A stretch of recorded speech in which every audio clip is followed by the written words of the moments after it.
Hello hi नमस्कार। जय जगन्नाथ। केमती अछ समस्ते? आशा କରୁଛୁ ସମସ୍ତେ ବହୁତ ହି ଭଲରେ ଥିବ। ଭଗବାନ କରନ୍ତୁ ସମସ୍ତେ ଭଲରେ ହିଁ ଥାଅ ଆଉ ସମସ୍ତଙ୍କର ପଢାପଢି ଭଲ ହିଁ ହଉଥାଉ ଆଉ ଆଗକୁ ଯେତେ ସାରା ଏକ୍ଜାମ ଅଛି ସେ ପାଇଁ ସମସ୍ତଙ୍କର ପ୍ରିପାରେସନ ବହୁତ ହି ବଢିଆରେ ଚାଲିଥାଉ। ତ ଯାହା ଆମେ କାଲି ପଢିଥିଲୁ ତମର କଣ ନା ସର୍ବନାମ। ତା ପୂର୍ବ କ୍ଲାସ ଥିଲା ବିଶେଷ୍ୟ, କାଲି ଥିଲା ସର୍ବନାମ ଆଉ ଆଜି ଆସିବା ବିଶେଷଣ। ପଦର ସଂରଚନା ବିଷୟରେ ପଢୁଛେ, ପଦର ଯୋଉ ବିଶେଷତ୍ବ ବିଷୟରେ ପଢୁଛେ।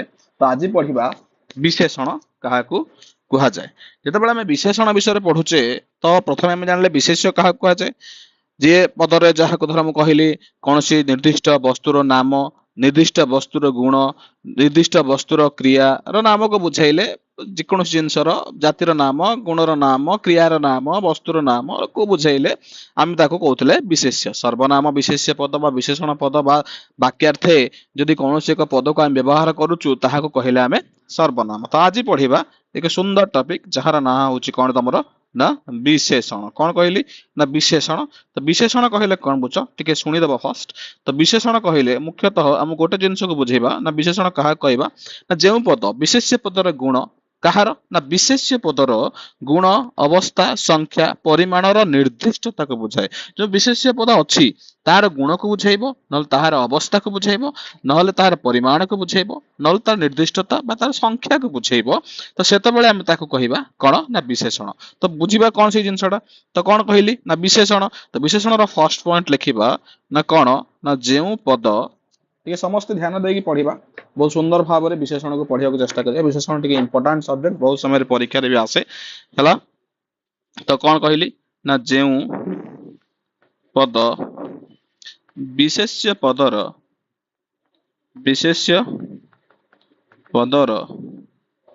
ଗୁଣ, ଅବସ୍ଥା, ପରିମାଣ ର ନିର୍ଦ୍ଦିଷ୍ଟତାକୁ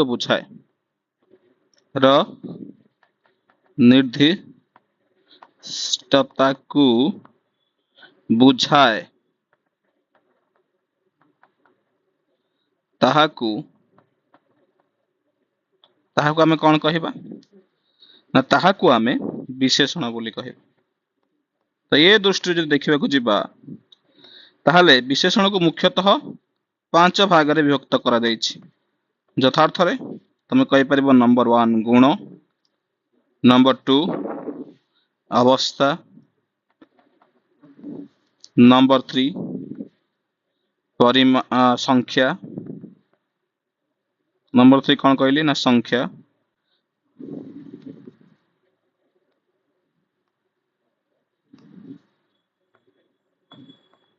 ନମ୍ବର 4 ପରିମାଣ, ନମ୍ବର 5 ରେ ଆସୁଛି ତମର ନିର୍ଦ୍ଦିଷ୍ଟତା। ନିର୍ଦ୍ଦିଷ୍ଟତା ମାନେ କଣ ଗୋଟେ ସ୍ଥିତିକି ବୁଝେଇବ। ତ ଏଇ ଯୋଉ 5ଟାକୁ ଅଛି, ତ ଏଇ 5 ଭାଗର ବିଶେଷଣ ପଦକୁ ଆମେ 15 ଭାଗରେ ବିଭକ୍ତ କରୁଛୁ। ଯୋଉ 5 ଭାଗରେ ଯୋଉ ବିଶେଷଣ କହିଲି ମୁଁ କଣ କଣ କହିଲି ନା ଗୁଣ, ସଂଖ୍ୟା, ନିର୍ଦ୍ଦିଷ୍ଟ, ଅବସ୍ଥା ବା ପରିମାଣ, ଏଇ ଯୋଉ 5ଟା କହିଲି ତ ଏଇ 5ଟାକୁ ଆମେ 15 ଭାଗରେ ବିଭକ୍ତ କରୁଛୁ। ଦେଖିବା କେମିତି ଲେଖିବ ସେଇଠି ଉକ୍ତ 5ଟି ବିଶେଷଣକୁ ମୁଖ୍ୟତଃ 15 ଭାଗରେ ବିଭକ୍ତ କରାଯାଇଛି। କେତେ ଭାଗରେ ନା 15 ଭାଗରେ ବିଭକ୍ତ କରାଯାଇଛି। ଗୋଟି ଗୋଟି କରି ପଢିବା ସବୁ ନିଶ୍ଚିତ ଭାବରେ। ତ ପ୍ରଥମରୁ ଆସିବା। ପ୍ରଥମେ ନମ୍ବର 1 ଯୋଉଟା, ପ୍ରଥମେ ନମ୍ବର 1 ହଉଛି ଗୁଣବାଚକ ବିଶେଷ୍ୟ। ଦେଖ ମତେ ଆଉ ଥରେ ତାକୁ ଟାଇମ ଦେଇକି ଲେଖିବାକୁ ସମୟ ନାହିଁ, 15ଟାକୁ ଡାଇରେକ୍ଟ ପଢିବା। ପ୍ରଥମେ ହଉଛି ଗୁଣବାଚକ ବିଶେଷଣ। ଗୁଣବାଚକ ବିଶେଷଣ ବା ଯୋଉଟା ତମର ଗୁଣବାଚକ ବିଶେଷଣ ତାକୁ ତମେ ବି କହିପାରିବ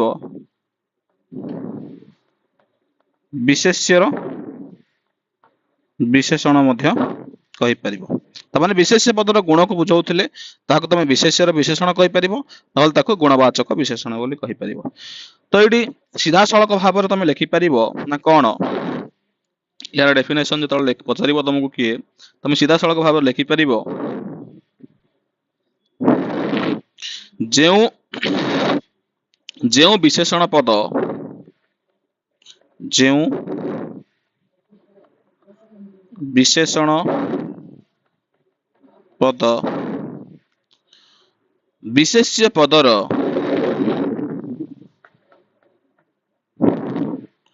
गुण को प्रकाश करिथाए कहा को प्रकाश करिथाए ना गुण को प्रकाश करिथाए ताहाकू आमे गुणवाचक विशेषण बोली कही थाओ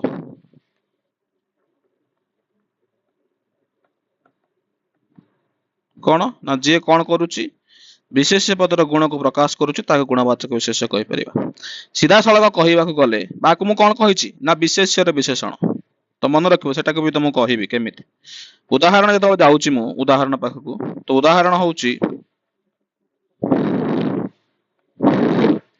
नील आकाश गभीर नदी ज्ञानी लोक दयालु राजा ए चारटा जो उदाहरण लिखिली ये चारिटा उदाहरण रे कोउटी कोउटी अछि विशेषण पद समस्त चिन्हि पारुछ ना चिन्हि पारुन विशेषण पदटी कोउटी चिन्हि पारुछ कि नै नील गभीर ज्ञानी दयालु एगुडा विशेषण पद तो मन रख गोटे जिनस जदि विशेष्य एटा हला विशेष्य पद आकाश कुओ एया होछ तमर विशेष्य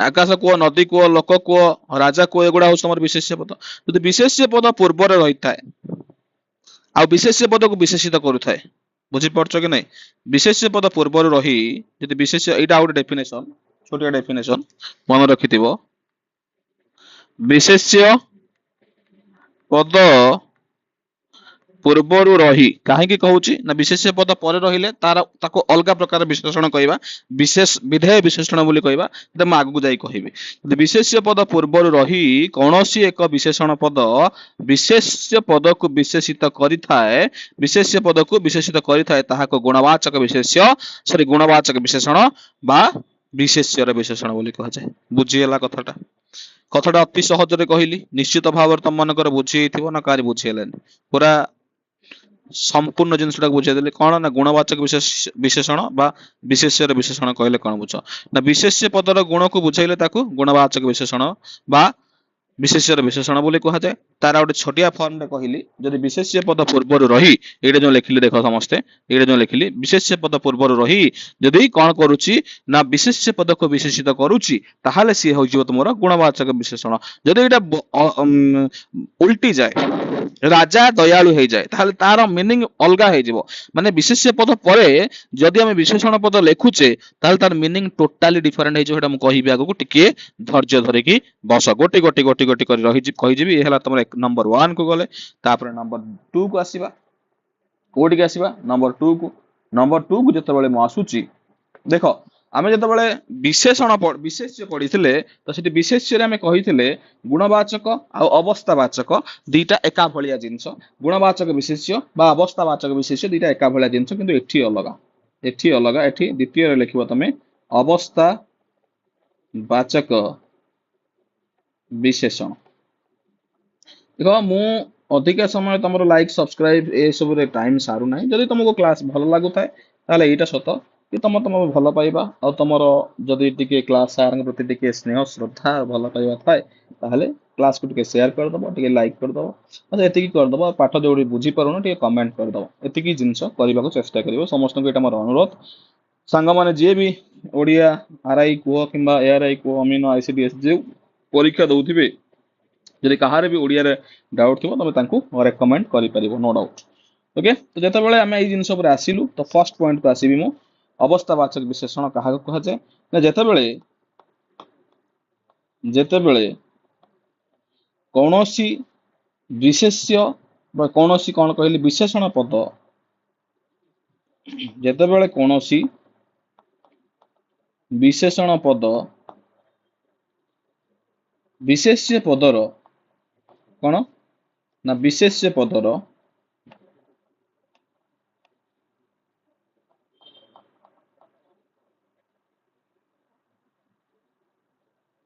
विशेष्य पदर अवस्था को बुझाई थाए क्या बुझाई थाए ना अवस्था को बुझाई थाए ताहाकू आम्भे अवस्थावाचक विशेषण बोली कही था कौन कहू ना अवस्थावाचक विशेषण बोली कही था यदि ताहाकू आमे अवस्थावाचक विशेषण बोली कही थाउ ताहले मन रख ये केमिति हबो अवस्थावाचक विशेषण उदाहरण यदि तुमको किए पचारे सीधा सीधा भाव तुम उत्तर दे पारिबो ना कौन वृद्ध लोकटी कौन कहबो नंबर 1 वृद्ध लोकटी एटा वृद्धटा लोकर अवस्था को बुझौछ ना नहीं वृद्धावस्था यौवनावस्था भंगा ना नाटी केमिति भग्न अवस्था रे अछि भंगा ना कादुओ रास्ता पुणी कहबो पाचिला कदली ये सब अवस्था कदली अवस्था पाचिला कंचा कही पारिबो कदली अवस्था तो कादुओ रास्ता तमे पुणी तुम मन क्वेश्चन आसुथबो कि सर एठी भी तो विशेष्य पूर्वरु कौन बसीची ना विशेषण बसीची ताहले ये काहेकि तमर हबो नाही कौन कहिलो ना विशेष्यर विशेषण नाई केवल गुणवाचक विशेषणटी विशेष्यर विशेषण हम अवस्थावाचक विशेषण विशेष्यर विशेषण हम ना ए जिनसा तुम मन रख गरीब लोक कही पार गरीब तार अवस्था धनी लोक कही पार धनी भी तार अवस्था बोली तुम कही पार ओके निश्चित भाव में कही पार निश्चित भाव में बुझीपार जिनसा बुझीपार कि नाई रे जदि बुझीपाल नेक्स्ट पॉइंट को आसवा ये जिनसा अवस्थावाचक गला नेक्स्ट आसवा संख्यावाचक विशेषण कौन संख्या वाचक विशेषण कौन ना संख्यावाचक विशेषण जितेबाला मु संख्यावाचक विशेषण कथा कहूँ ताको जानियार गोटे सुविधा उपाय हूँ कौन ना संख्यावाचक विशेषण कौन ना कथा हूँ जदि विशेषण पदटी विशेष्य पदर संख्या के बुझेला जदि सीधा सीधा कथा बुझीबार किसी भी असुविधा नहीं खाली माने उदाहरण दबो ताके लक्ष्य रखो जदि विशेषण पदटी विशेष्य पदर संख्या को बुझाई थाए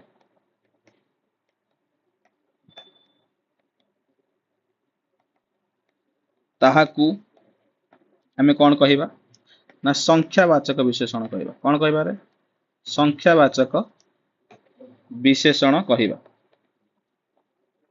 संख्यावाचक विशेषण कहिबा तो उदाहरण कौन ना उदाहरण हो पारिबो 12 मासरे 13 परब उदाहरण कौन ना 12 एमिति लेखा जाई पारिबो नहले 12 केमिति लेखा जाई पारिबो एमिति भी लेखा जाई पारिबो 12 मासरे 13 परब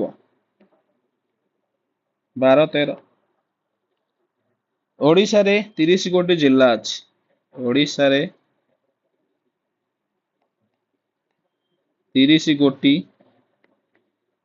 जिला अच्छी 30 टी तो ये देख जो संख्यार कथा कहूँ 12 हो 13 हो 30 हो 5 हो यदि अच्छी तो लिखिए ये कौन ना श्रमिकटी दिन को 500 टंका रोजगार करुच्ची कहीं कहूँ कह श्रमिकटी दिन को 500 रोजगार करुच्ची 500 हम संख्यावाचक विशेषण हो पार कि नहीं किंतु ये आहरी गोटे जिनस अच्छी जोड़ा हूँ तुम पूरणवाचक विशेषण यहाँ जो तुम भल भाव में बुझी जाइच तो आउ गोटे जिनस अच्छी तुम कौन आउ गोटे विशेषण सेमती पूरणवाचक विशेषण कौन रे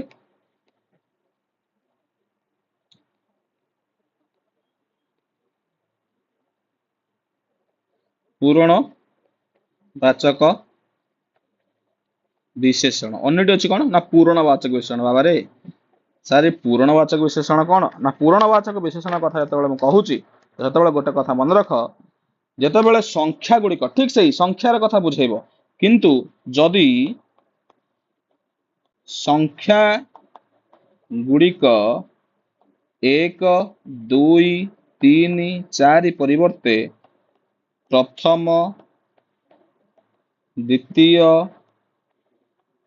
ତୃତୀୟ ଓ ଚତୁର୍ଥ ବୋଲି ଲେଖା ଯାଇଥିବ ଏବଂ ଏହି ପଦ ଗୁଡିକ ବିଶେଷ୍ୟ ପଦକୁ ବା ବିଶେଷ୍ୟ ପଦକୁ କଣ କରୁଥିବ ନା ବିଶେଷିତ କରୁଥିବ, ବିଶେଷ୍ୟ ପଦର ଯୋଉ କହିଲି କଣ ସଂଖ୍ୟାକୁ ବୁଝଉଥିବ, ତାହେଲେ ତାହାକୁ ଆମେ କହିବା ପୂରଣବାଚକ ବିଶେଷଣ। ଏଠି ଏମିତି ଉଦାହରଣ ଦେଇଥିବ, ଏମିତି ପରୀକ୍ଷାରେ କେମିତି ପଚାରୁଛି ତାର ବି ଗୋଟେ ସ୍ୱତନ୍ତ୍ର ଉଦାହରଣ ତମକୁ ଦେଖେଇ ଦଉଛି। ପରୀକ୍ଷାରେ ଏମିତି କହିଥିବ, ଦଶରଥଙ୍କର, ପାଠକୁ ଟିକେ ବୁଝିବାକୁ ଚେଷ୍ଟା କରିବ, 4 ପୁଅ ଥିଲେ। ଦଶରଥଙ୍କର 4 ପୁଅ ଥିଲେ। ଚତୁର୍ଥ ପୁଅର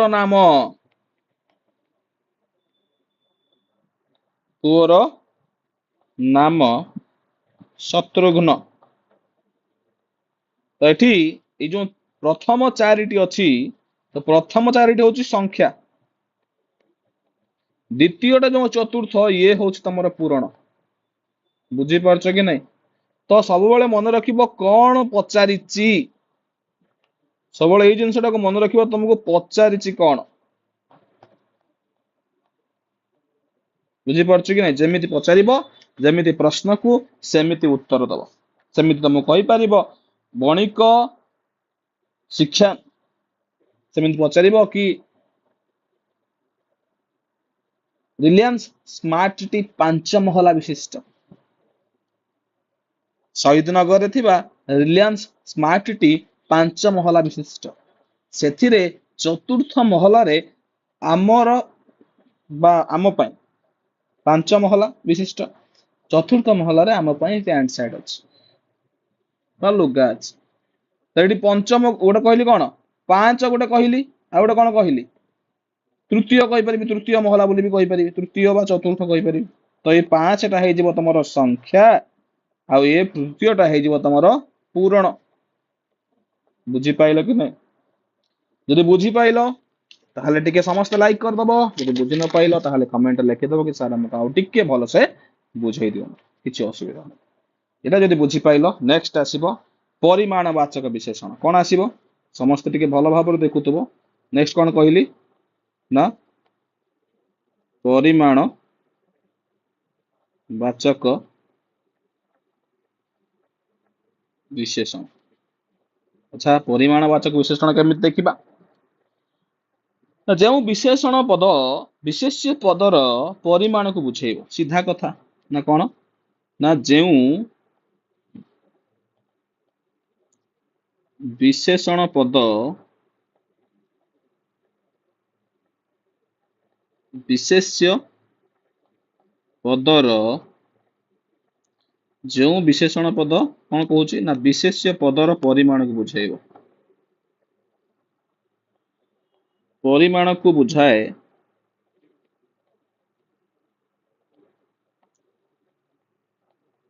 ତାହାକୁ ହିଁ ପରିମାଣ ବାଚକ ବିଶେଷଣ କୁହାଯାଏ।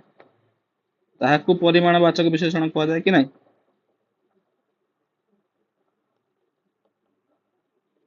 ବୁଝିପାରୁଥିବ କଥାଟା। ଯଦି ତାହାକୁ କୁହାଯାଏ ତାହେଲେ ସାର୍ ଆମକୁ ଟିକେ ବୁଝେଇ ଦିଅନ୍ତୁ କେମିତି। ତମେ ସେଇଠି ଲେଖିପାରିବ ବସ୍ତାଏ ଚାଉଳ ପ୍ରଚୁର ଲାଭ, ଏମିତି ବି କହିପାରିବ। ପରିମାଣ ବସ୍ତାଏ ଚାଉଳ, ମୁଠାଏ ବାଲି, ଏଟା ପରିମାଣକୁ ବୁଝାଉଛି କି ନାହିଁ? ମୁଁ ଏଟା ଗୋଟେ ଛୋଟିଆ ଡେଫିନେସନ ଟେ କହୁଛି। ଏଇ ଯୋଉ ପରିମାଣ ବାଚକ ବିଶେଷଣର ନା ପରିମାଣ ବାଚକ ବିଶେଷଣକୁ ମୁଖ୍ୟତଃ 2 ଭାଗରେ ବିଭକ୍ତ କରାଯାଇଛି। କଣ କହିଲି ନା ଲେଖିପାରିବ ତମେ ପରିମାଣ ବାଚକ ବିଶେଷଣକୁ ମୁଖ୍ୟତଃ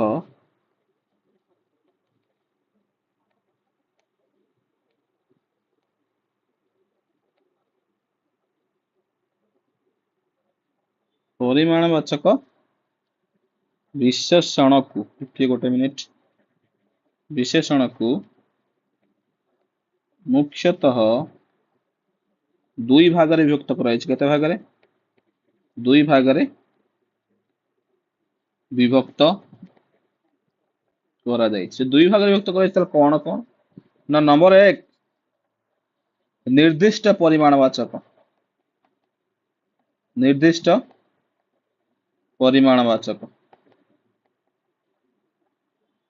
ठीक अच्छी तार नंबर 2 सार कोन ना नंबर 2 होची अनिर्दिष्ट परिमाणवाचक कोन अनिर्दिष्ट परिमाणवाचक दीटा जिनस गोटे हला निर्दिष्ट वाचक गोटे हला अनिर्दिष्ट वाचक बुझियला जे गोटे निर्दिष्ट वाचक हो जाउ अनिर्दिष्ट होउची ताल ताको आउ टिके हमें एनालिसिस करबा निर्दिष्ट वाचक कोन अनिर्दिष्ट वाचक कोन तो तो लिखिबा हेडिंग दबा कोन ना निर्दिष्ट वाचक कोन फर्स्ट पॉइंट होची निर्दिष्ट वाचक समस्त जानिचे खाली टिके बुझिबार असुविधा रहउची नला किछि नै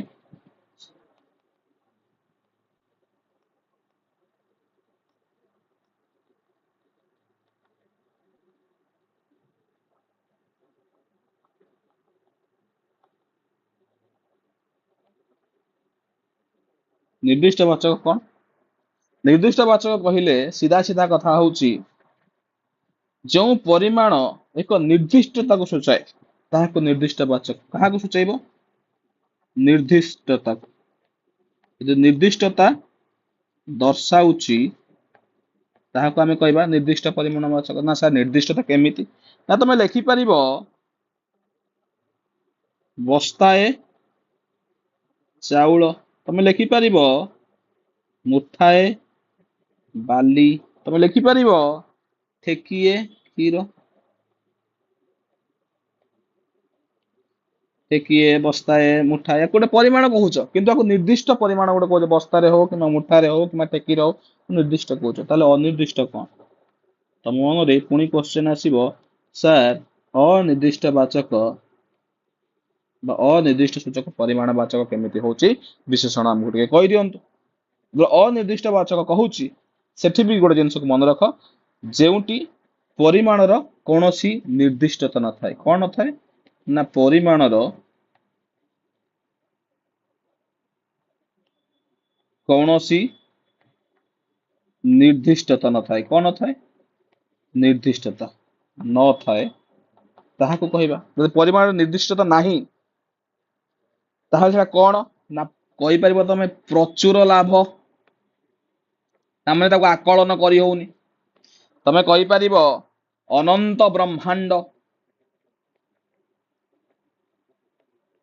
अरे कहि परिबो कि नाही नाम कोडी भूल जदि कहूची को कहि परिबो ना नाही तो यार किछि तमे वास्तव चित्र करि परिबो कि जेमिति कहली प्रचुर हो किबा अनंत हो आकलन करि परिबो नाही सेति पय याकू कहूचे अनिर्दिष्ट जोडी आकलन करि परिबो मुठाए बस्ताए ठेकिए ताको कहबा निर्दिष्ट ए हला तमरो यथार्थ रे कहबा गले विशेषण रो जोटा कहली मु परिमाणवाचक विशेषण सरी नाही आहुरी बहुत सारे विशेषण अछि हला तापर आसबा इंटरेस्टिंग चैप्टर पढि के आस्ते आस्ते टिके टिके डिफिकल्ट आसीबो समस्त मजा देकी सुनो विशेषण रे विशेषण कोन ना विशेषण रो विशेषण जो परीक्षा रे पढितला भलिया जिनिस विशेषण रे विशेषण क्रियावाचक विशेषण रे विशेषण एगुडा को आस्ते आस्ते पढिबा क्रिया विशेषण ए सळगु गुण गोटे गोटे करी पढिबा तो एठी विशेषण रे विशेषण कोन ना सीधा कथा जेमिति विशेष्य पद को जे विशेषित करे से होज विशेष्य रे विशेषण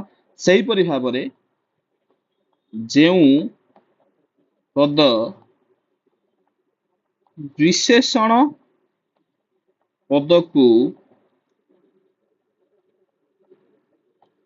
विशेषित करी थाए विशेषण पद को कौन करे ना विशेषित करी थाए ताहाकू आम्भे विशेषण रो विशेषण बोली कही थाओ बुझी पारछ कि नहीं विशेषण रो विशेषण काहा कहबो ଯଥାର୍ଥରେ ତା ମାନେ କଣ? ତା ମାନେ ହଉଛି ଏଇଟା, ତା ମାନେ ତମ ମନରେ ପ୍ରଶ୍ନ ଉଠିବ ସାର୍ ସେଇଟା କେମିତି ହବ? ନା ଯୋଉ ବିଶେଷଣ ପଦକୁ ଆମେ ପ୍ରଥମେ ଚିହ୍ନି ଦେଇଛେ ତ ସେଇ ବିଶେଷଣ ପଦର ଗୁଣ, ଅବସ୍ଥା, ପରିମାଣକୁ ବୁଝେଇବ। କାହାର? ନା ବିଶେଷଣ ପଦର ଗୁଣ, ଅବସ୍ଥା, ପରିମାଣକୁ ବୁଝେଇଲେ ତମେ କହିପାରିବ ତାହାକୁ କଣ? ନା ବିଶେଷଣର ବିଶେଷଣ। ବୁଝିପାରୁଛ କି ନାଇଁ? ତ ବିଶେଷଣକୁ ଇଂଲିଶରେ ମୁଁ କହିଥିଲି ତମକୁ adjective ବୋଲି କହିବ। ତ adjective କୁ ପୁଣି ଆଉ ଗୋଟେ ତାକୁ ଦର୍ଶଉଛି। ତ ସେଟା କଣ କହିବ? ନା ଗୋଟେ ଉଦାହରଣ ହଉଛି ପରମ ଦୟାଳୁ ଲୋକ। ଏଇଠି ଦେଖ ମୁଁ ଉଦାହରଣ ଦେଇକି ବୁଝଉଛି, କହିବି ଆହୁରି ଭଲ ଭାବରେ ତାକୁ ବୁଝେଇବି, ଟିକେ ଖାଲି ଦେଖ। ନିପଟ ମଫସଲିଆ, ଆଗେ ଉଦାହରଣ ଲେଖିଦିଅ ତାପରେ କହୁଛି। ଲୋକ, ଅତି ଗରିବ ଲୋକ, ଏମିତି ତିନିଟା ଥାଉ, ବେଶୀ ଲେଖିଲେ ତମେ ମାନେ ବିରକ୍ତ ହେଇଯିବ। ଦେଖ ଏଇ ଯୋଉ ଲୋକ ଲେଖୁଛି, ଲୋକ ଲେଖୁଛି, ଲୋକ ଲେଖୁଛି, ଏଇଗୁଡାକ ହଉଛି ତମର କଣ? ନା ବିଶେଷ୍ୟ। ତ ବିଶେଷ୍ୟକୁ ଯିଏ ବିଶେଷିତ କରୁଛି, ଦୟାଳୁ, ମଫସଲିଆ, ଗରିବ, ଇଏ ହେଲା ତମର କଣ? ବିଶେଷଣ।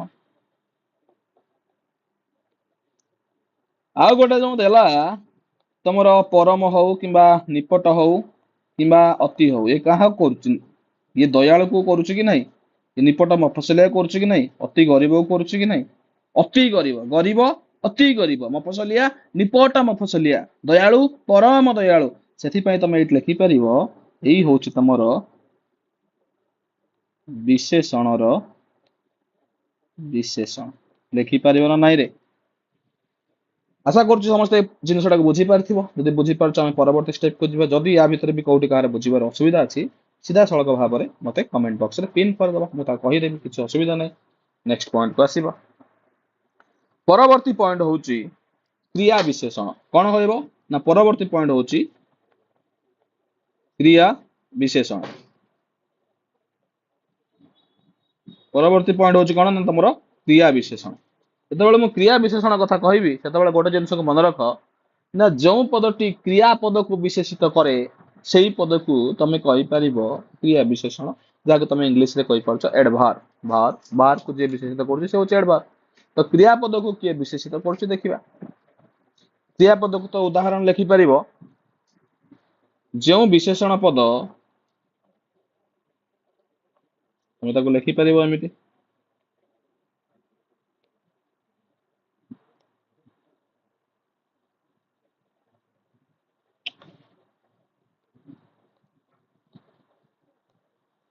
ତମେ ଲେଖିପାରିବ ଯେଉଁ ବିଶେଷଣ ପଦ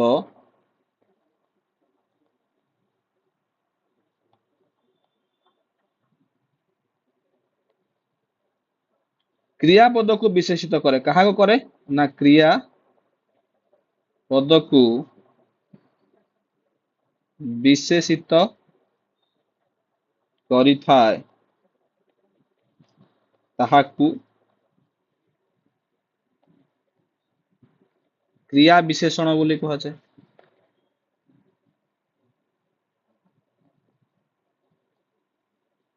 ବୁଝଉଛି ନା ନାଇଁ? କଣ? ନା ଯେଉଁ ବିଶେଷଣ ପଦ କ୍ରିୟା ପଦକୁ ବିଶେଷିତ କରିଥାଏ ତାହାକୁ କ୍ରିୟା ବିଶେଷଣ ବୋଲି କହିବ।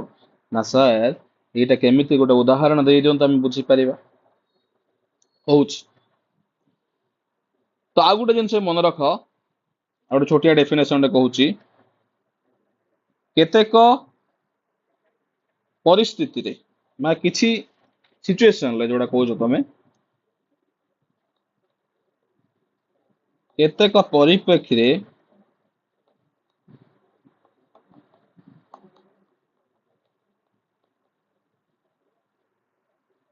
ଦ୍ୱିରୁକ୍ତି ଅର୍ଥରେ, ଦ୍ୱିରୁକ୍ତି କଣ ଆମେ ଆଗକୁ ପଢିବା, ଚିନ୍ତା କରନି, ଦ୍ୱିରୁକ୍ତି ଅର୍ଥରେ ମଧ୍ୟ କ୍ରିୟା ବିଶେଷଣ ହୋଇଥାଏ।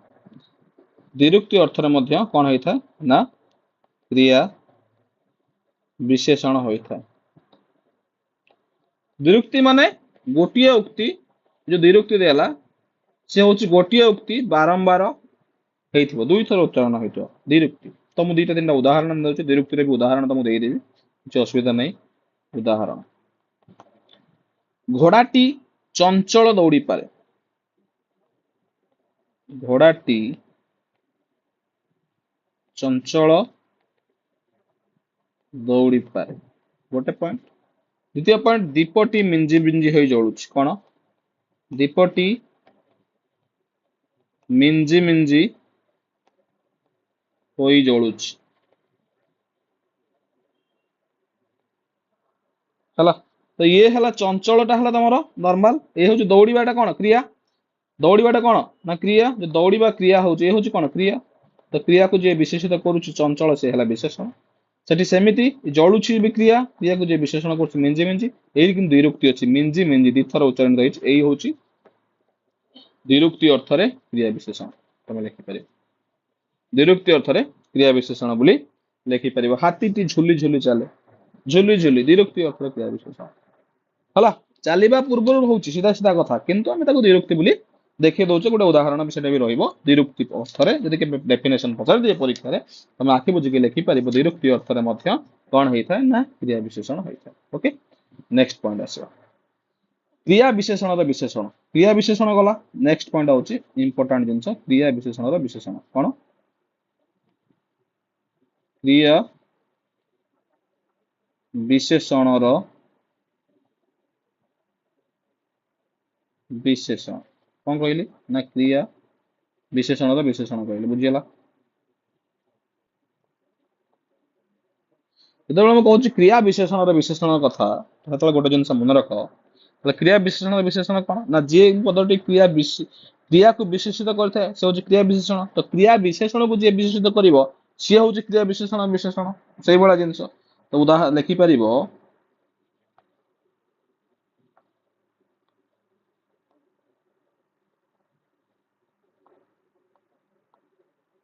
ଯେଉଁ ବିଶେଷଣ ପଦଟି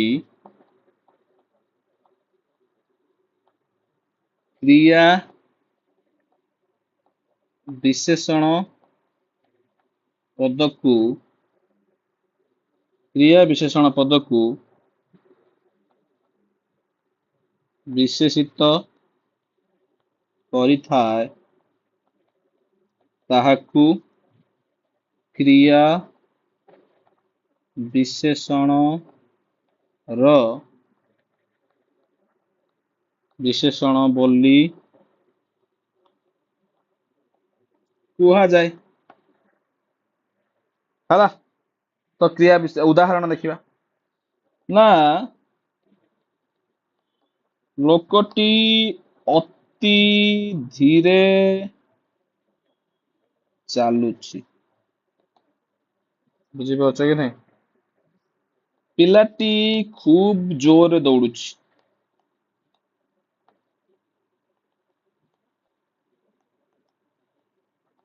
ନିଶ୍ଚିତ ଭାବରେ ବୁଝିପାରୁଛ କଥାଟା, ନା କାହାର ବୁଝିବାର ଅସୁବିଧା ଅଛି? ବୁଝିବାର ଅସୁବିଧା ଅଛି କହିଦଉଛି। କ୍ରିୟା ଏ ହେଲା କିଏ? ନା କ୍ରିୟା। ଏ ହେଲା କିଏ? କ୍ରିୟା। କ୍ରିୟାକୁ ବିଶେଷିତ କଲା କିଏ? ଇଏ ହେଲା କ୍ରିୟା ବିଶେଷଣ। ତାକୁ ପୁଣି ଜୋରରେ ବିଶେଷିତ କଲା କିଏ? ସିଏ ବି ହେଲା କ୍ରିୟା ବିଶେଷଣ। ଆଉ ଜଣେ ଖୁବ ଅତିଥି, ଇଏ କାହାକୁ ବିଶେଷିତ କରୁଛି? ଆକୁ ବିଶେଷିତ କରୁଛି। ଇଏ ହେଇଗଲା ତମର କଣ? ନା କ୍ରିୟା ବିଶେଷଣର ବିଶେଷଣ। ନିଶ୍ଚିତ ଭାବରେ ବୁଝିଗଲା। ଯୋଉ ଅତିଥି ହଉ କିମ୍ବା ଖୁବ ହଉ, ବୁଝିଗଲା? କ୍ରିୟାର ବହୁତ ସାରା ଜିନିଷ ଅଛି, କହିବି ଲାଷ୍ଟକୁ ସବୁକୁ କମ୍ପାଇଲ କରି ଗୋଟେ କ୍ଲାସରେ କହିଦେବି, ଚିନ୍ତା କର ନାହିଁ। ଏବେ ଖାଲି ପଢ। କ୍ରିୟା ପାଖକୁ ଗଲେ ଆମେ ସେ ବିଷୟରେ ଜାଣିବା।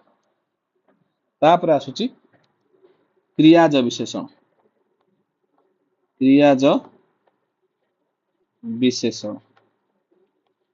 ଆଚ୍ଛା, କ୍ରିୟାଜ ବିଶେଷଣ କାହା କହିବ? ନା କେତେକ ବିଶେଷଣ ପଦ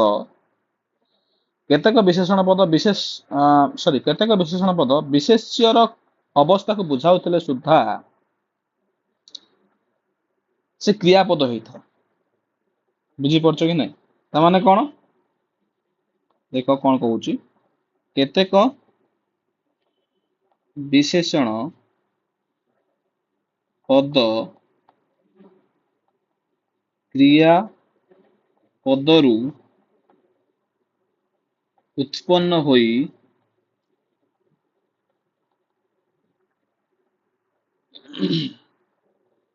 ବିଶେଷ୍ୟର କ୍ରିୟାଗତ ଅବସ୍ଥାକୁ ଦର୍ଶାଇଥାଏ। ବିଶେଷ୍ୟର କ୍ରିୟାଗତ ଅବସ୍ଥାକୁ ବୁଝାଇଥାଏ।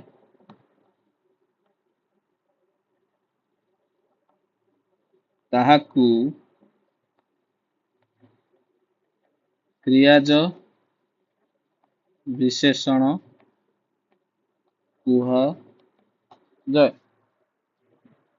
ଯଥା ଉଦାହରଣ ଯଦି ଦେଖେଇବା ତାହେଲେ କ୍ରିୟାଜ ବିଶେଷଣ ବା କ୍ରିୟାବାଚକ ବିଶେଷଣ କ୍ରିୟାଜ ବି କହିପାରିବ, ନହେଲେ ତମେ କ୍ରିୟାବାଚକ ବୋଲି ମଧ୍ୟ କହିପାରିବ। ହେଲା, କହିପାରିବ ବଢନ୍ତା ଗଛକୁ ଚଢ ନାହିଁ। ଦେଖ ପ୍ରଥମେ ରହିବ ବାକ୍ୟ ଆରମ୍ଭରୁ ହିଁ କ୍ରିୟାପଦ ରହିଯିବ, ରହିକି କାହାକୁ ବିଶେଷିତ କରିବ କହିଲି ନା ତମର ବିଶେଷ୍ୟ ପଦ। ବଢନ୍ତା ଗଛକୁ ଚଢ ନାହିଁ, ବଢନ୍ତା। ହଜିଲା ଧାନ ଖୋଜ ନାହିଁ, ଏସବୁ କ୍ରିୟା। ହଜିଗଲା, ଖାଇଲା, ପିଇଲା, ଶୋଇଲା। କିନ୍ତୁ ଏଠି କଣ ହଉଛି, ସେଇ ପଦଟି ତମର ବାକ୍ୟର ଆରମ୍ଭରେ ରହି ତମେ କଣ କରୁଛି ନା କ୍ରିୟାପଦକୁ ବିଶେଷିତ କରୁଛି। କଣ କହିଲି ନା ହଜିଲା ଧନକୁ ଖୋଜ ନାହିଁ, ଇଏ କଣ କରୁଛି ବିଶେଷ୍ୟ ପଦ। ଧନ ହଉ କିମ୍ବା ଗଛ ହଉ, ଇଏ ହଉଛି ତମର କଣ ନା ବିଶେଷ୍ୟ। ତ ସେଇ ବିଶେଷ୍ୟ ପଦକୁ ବିଶେଷିତ କରୁଥିବାକୁ ବଢନ୍ତା ହଉ, ହଜିଲା ହଉ, ଏଗୁଡା ହଉଛି ଆମର କ୍ରିୟାଜ ବିଶେଷଣ। ବୁଝିଗଲା ନିଶ୍ଚିତ ଭାବରେ। ଯଦି ବୁଝିଗଲା ତାପରେ ଆସିବା ସର୍ବନାମ ଓ ସର୍ବନାମିକ ବିଶେଷଣ। ଦିଟା ଭିତରେ ଡିଫରେନ୍ସ ଅଛି, ଗୋଟେ ସର୍ବନାମିକ ବିଶେଷଣ ଆଉ ଗୋଟେ ସର୍ବନାମର ବିଶେଷଣ। ଏଇଟାକୁ ଟିକେ ଧ୍ୟାନ ଦେଇକି ପଢିବ। ଦିଟାକୁ ମୁଁ ଏମିତି ଗାର ମାରି ଦଉଛି, କମ୍ପାଇଲ କରିକି ପଢିଲେ ନିଶ୍ଚିତ ଭାବରେ ଜାଣିପାରିବ, ନହେଲେ ହଇରାଣ ହବ। ଦିଟା ଗୋଟେ ହେଲା କଣ କହିଲି, ଏଇପଟେ ଲେଖିବ ସର୍ବନାମ ବା ସର୍ବନାମିକ ବିଶେଷଣ, ଏପଟେ ହଉଛି ସର୍ବନାମର ବିଶେଷଣ। ଦିଟା ଅଲଗା ଅଲଗା, ସର୍ବନାମିକ ଅଲଗା, ସର୍ବନାମର ଅଲଗା। ବୁଝିପାରୁଛ କି ନାହିଁ? ଯେଉଁ ସର୍ବନାମ ପଦ ବିଶେଷ୍ୟ ପଦ ରୂପେ ବ୍ୟବହୃତ ହୋଇଥାଏ ତାହାକୁ ଆମେ ସର୍ବନାମ ବା ସର୍ବନାମିକ ବିଶେଷଣ କୁହାଯାଏ। କଣ ନା ଯେଉଁ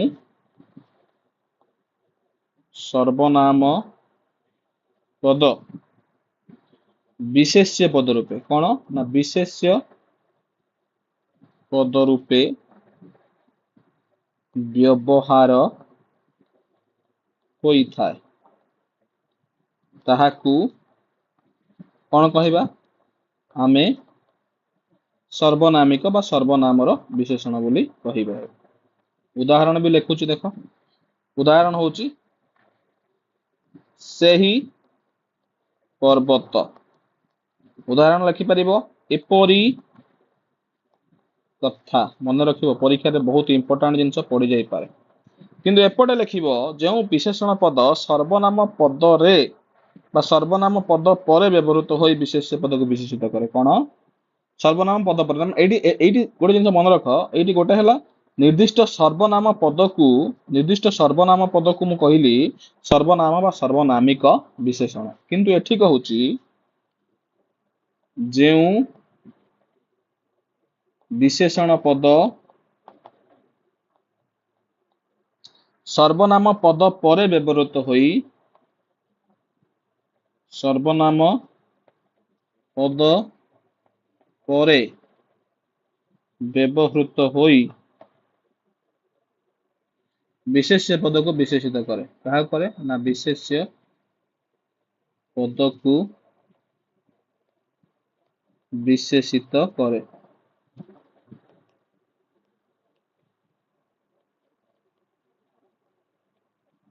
ତାହାକୁ କହିବ ସର୍ବନାମର ବିଶେଷଣ। ଉଦାହରଣ ତମେ ଲେଖିପାରିବ ତୁମେ ଦୁଷ୍ଟ ବାଳକ। ବାଳକ ହେଲା କଣ ବିଶେଷ୍ୟ, ତୁମେ ହେଲା ସର୍ବନାମ, ମଝିରେ ରହିଲା ଦୁଷ୍ଟ। ବୁଝିପାରୁଛ କି ନାଇଁ? ସେ ନିର୍ଭୀକ ବ୍ୟକ୍ତି। ବ୍ୟକ୍ତି ହେଲା କଣ ନା ତମର ବିଶେଷ୍ୟ। ତ ଏଠି କିଏ ଆସିବ ନା ଏଠି ତମର ସିଧାସଳଖ ଭାବରେ ଯଦି ତମେ ଜାଣିବାକୁ ଚେଷ୍ଟା କରିବ ତ ଏଠି ହଉଛି ସର୍ବନାମରେ ବିଶେଷଣ ହେଇଥିଲା ଦୁଷ୍ଟ। ଏଠି କିଏ ହେଲା ନା ଏଠି ହେଲା ତମର ଦୁଷ୍ଟ, ଆଉ ଏଠି ହେଲା ନିର୍ଭୀକ। ଇଏ ହେଲା ତମର ସର୍ବନାମରେ ବିଶେଷଣ। ନିଶ୍ଚିତ ଭାବରେ ପୁରା ଏଇଠି ଯୋଉ କମ୍ପାଇଲ କରିକି ଉଦାହରଣ ଦେଇକି ପୁରା ଯୋଉ ପାର୍ଥକ୍ୟ ଦର୍ଶାଇବା ଭଳିଆ ତମକୁ କମ୍ପେୟାର କରିକି କହିଦେଲି, তুমি নিশ্चित भाव में बुझी पारिथिबो आगु बुझिबार किसी असुविधा हो नहीं परीक्षा रे जदि सर्वनाम पड़ी जाइथिबो ना पढ़े तुमे दुष्ट बालक ऑप्शन ले थिबो सर्वनामिक विशेषण सर्वनाम रे विशेषण ना अलगा दीटा अव्यय रे विशेषण आ अलगा दीटा विशेषण देइ तुम आखि बुझी के कोन लिखिबो जदि एपटे अछि सर्वनाम एपटे अछि किए विशेष तो एटा को जदि पचार तो ये हे जो तुमरा कहां ना सर्वनाम रे विशेषण जदि नॉर्मल से सर्वनाम तळे गार अछि ताहले तुम आखि बुझी के लिखि देबो सर्वनामिक विशेषण ओके बुझियला ये दुईटा जिनस तुम गोटे जगह कहीदेली आ भितर कहार असुविधा ही नथिबो तो आ परे आसीबा आमे कोउटी की ना आ परे आसीबा अव्ययर विशेषण अव्ययर विशेषण अव्ययर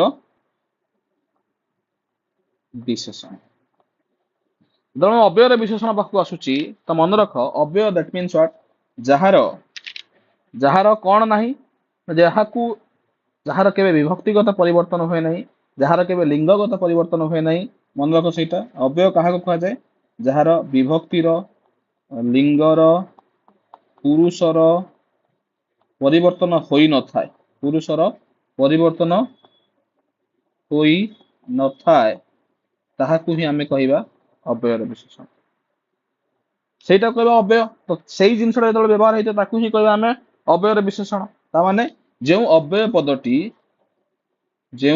अव्यय पदटी प्रथम अव्यय को चिनिबा ना जेउ अव्यय पदटी वाक्य रे व्यवहृत होई कौन करुछि ना विशेष्य पद को विशेषित करुछि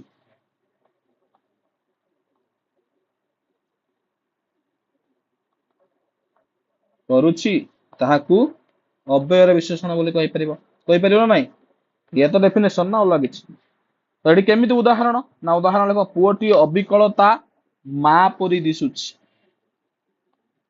पुओटी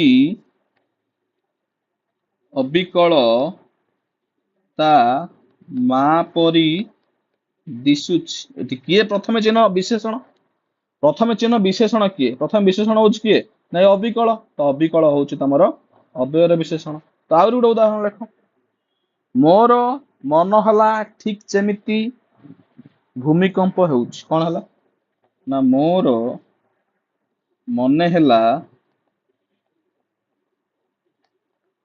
ठीक जेमिति कोन होउछि ना भूमिकंप होउछि भूमिकंप हेउछि तो एठी किए आसिला विशेषण किए ना ठीक जेमिति तो ठीक जेमिति रा कोन ना अव्ययर विशेषण ठीक जेमिति रा कोन पुरुषर चेंज करि हबो ना विभक्तिर चेंज करि हबो ना तार लिंगर परिवर्तन करि हबो नाही तो सहीटा हे जिवो क्वेश्चन बा वचन परिवर्तन हे परिबो ना बुझियला तो नेक्स्ट आसीबा तुलनात्मक विशेषण नेक्स्ट आसीबा तुलनात्मक विशेषण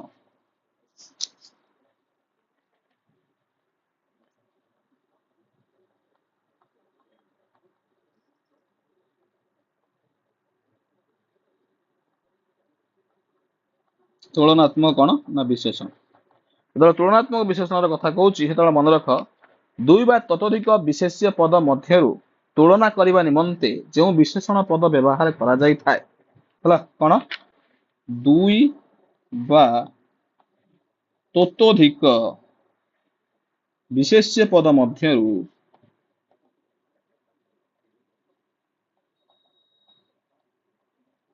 तुलना करने उद्देश्य रे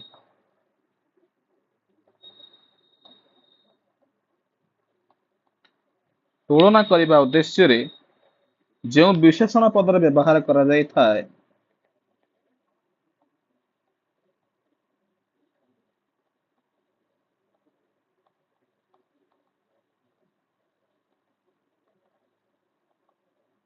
ताहाकू तुलनात्मक विशेषण कहा जाए कि नहीं रे तुलनात्मक विशेषण कहा जाए उदाहरण कौन ना वेद पृथ्वीर प्राचीनतम ग्रंथ कहि परिबो तमे वेद पृथ्वीर प्राचीनतम ग्रंथ एटा तुलना है ना प्राचीनतम तमे लिखि परिबो राम हरि ठारू क्षुद्रतर राम हरि ठारू क्षुद्रतर क्षुद्रतर भी कहीपर यही दुटा तुम तुलनात्मक विशेषण सीधा सीधा भाव बुझीपार कि नहीं तो ये गला तुम तुलनात्मक विशेषण गोटे विशेषण रहा तापर आज क्लास सर आ गोटे रहा तुम कौन ना विधेय विशेषण विधेय विशेषण तुम्हें सेठी देखी कौन ना विशेषण पदटी देख दीटा जिन डिफरेन्स कौन जदि विशेषण कौन कही ना विशेषण पद विशेष्य पद पूर्वर रोचे हूँ विशेष्यर विशेषण जदि सेम कथा विशेषण पदटी विशेष्य पद परे रही विशेष्य पद को विशेषित करे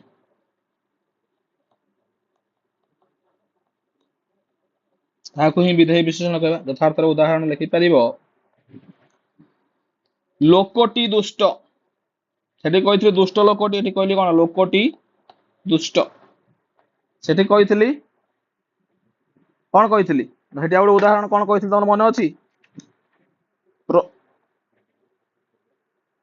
ना से तो मुझे कही गोटे मिनिट रे टिके से तो मुझे विशेष्य विशेषण थी हाँ से कौन कही गभीर नदी एटी कहि नदीटी गभीर तो यही गभीर हो दुष्ट हो जो परवर्ती समय लगिला सी हो तुम कौन ना विधेय विशेषण हो पार कि नहीं निश्चित भाव में आज तुम विशेषण में जहाँ भी पढ़ाला मु आशा करुच्ची समस्ते बहुत ही भल भाव में बुझीपार आ दुईटा जिनस अच्छी गोटे अच्छी अव्यय विशेष्य विशेषण सर्वनाम गला गोटे अच्छी अव्यय अव्यय पर क्रिया है अव्यय पर क्रिया क्रिया पढ़ी सारे मुझे गोटे लंबा क्वेश्चन माराथन सेसन आनी जो पाखापाखि 100टा क्वेश्चन रखी विशेष्य विशेषण रु अव्यय रु सर्वनाम रु क्रिया रु सब मिसईकी क्वेश्चन रखी 100टा क्वेश्चन गोटे डिस्कसन करदे कौन तुम पाठ पढ़ल देखिपर बुझीपर मुझे डिस्कसन बेले पुणी थे रिपीटेडली कहीदेवी है ओके ठीक अच्छे जदि नियति क्लासेस समस्त इफेक्टिव लगु थाए नियति क्लासेस जदि समस्त इफेक्टिव लगु थाए ताहले समस्ते ये क्लास को टिके लाइक करदब टिके शेयर करदब यहाँ मोर तुम मन पड़े अनुरोध आज आवश्यक पड़े ताहले सब्सक्राइब भी करदब तो ये मृत्युंजय सार तुम मान पाखे गोटे छोटिया अनुरोध मु तुमको आगुरी जमी कही से भाव में तुमको पूरा क्लास फ्री रे कौन करी ना प्रोवाइड करी यदि पाठ समस्ते यदि क्लास बहुत ही भल लगुव तो समस्त मीठा मीठा कमेंट भी टिके देदेले मु बहुत खुशी हेबी तो क्लास देख कमेंट कर भूल थिले कुह ताको आमे सजाड़ीबा यही तो हूँ जीवन तो एमती चलवा रही आज क्लास को ये वाइंड अप करवा देखा पुणी एक नुआ सेसन पुणी एक नुआ क्लास रे जोटी पुणी एक नुआ टॉपिक नहीं रही जय जगन्नाथ नमस्कार।